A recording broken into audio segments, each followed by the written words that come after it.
Ire anima niretzat.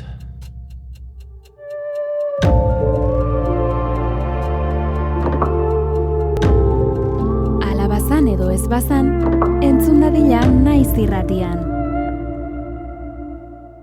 Historia honetan bi anai daude.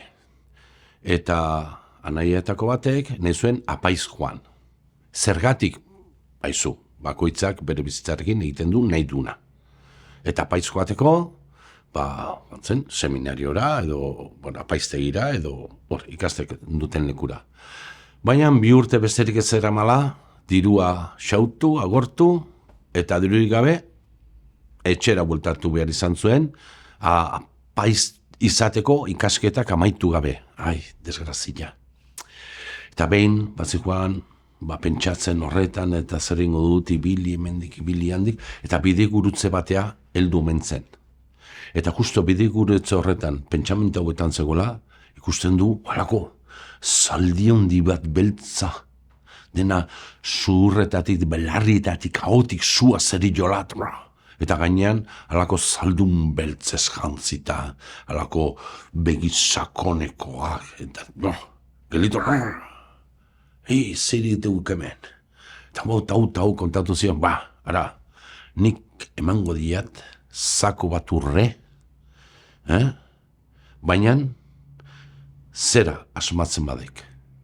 Zerez eginda dagoen edalontzi hau.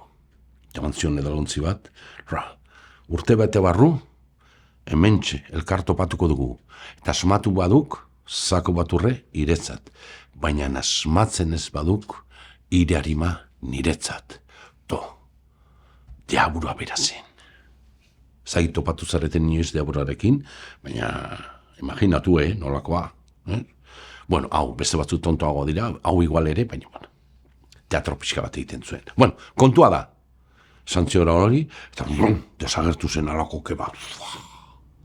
Eta tipoa, gelitu zen basoa eskutan begiratzen, etzen kristalezkoa, etzen egurrezkoa, etzen bustinezkoa, zen montrekoa zen, baso hori, eta txea joan zen perkupazio horretan begiratu anaiarekin, eta zeu usteuk, eta hau izango du, takit, egurrezkoa, ez duk, arrizkoa, ez, eta alakoa, zer ez zuten ezagutzen, zer ez egina zegoen edalontzi hori, baso hori, eta ja denbora aurrera zijoan, eta ja urtea betetzeko egun bat falta zenean, apaiza izan nahi zuena, ikusten zuen berarima, deaburarekin infernuan, preokupatuta, eta abiatu zen menditik barrena, buelta bat ematera, tra, mendikara, erdi galduta, eta nun entzuteitu hauts batzuk.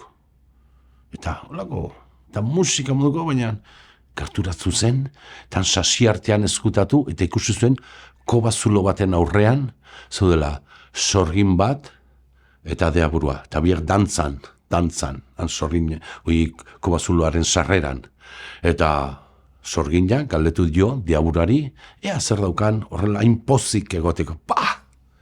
Ai, neska, behira, orain dela urte bete, apostu bat egin nuen, alako gizajo bat egin, apaiz izan nahi duela euskalo zer, eta dirurik gabe, eta alako, eta esan nion edalontzi bat, eta esan nion, asmatzen bazuen, zen materiala egin azegoen edalontzi hori, zako bat urre, emango niola. Eta bestela, berarima, niretzat izango zela. Abai, eta horretikago pozik, eta noski, ez du asmatuko, inundik inoa, zen materialez zer ez eginda dagoen edalontzi hori. Abai, eta zer ez eginda dago. Oso errez. Ostiraletan moztutako azkazalekin. Iaizi, pikaro. Eta gazteak orentzun zuenean, etxera bueltatu, eta urrengo gunean, esan bezala urtebete pasata gero, bide gurutze hartan, zai zegoen. Tantxikusi zuen berriro ere kriston teatro eginez, agertu zen diaburua zaldi, handi beltz horrekin sua eta kia zerioela alde guztietatik, eta bote dakik zen materialez eginda dagoen edalontzia, eta mutikoa, alako irrifartxo batekin, gaztiak, esan zen, Noski, mundu guztia zekik. Eta bai, bazert, zer ez egina dago. Ostiraletan moztutako azkazalekin. Eta argoan alako danbada bat izan zen, eta Deabru eta Berezaldia zeon lekuan alako ke ondia sortu zen, eta haien ordez alako urrezaku bat zegoen.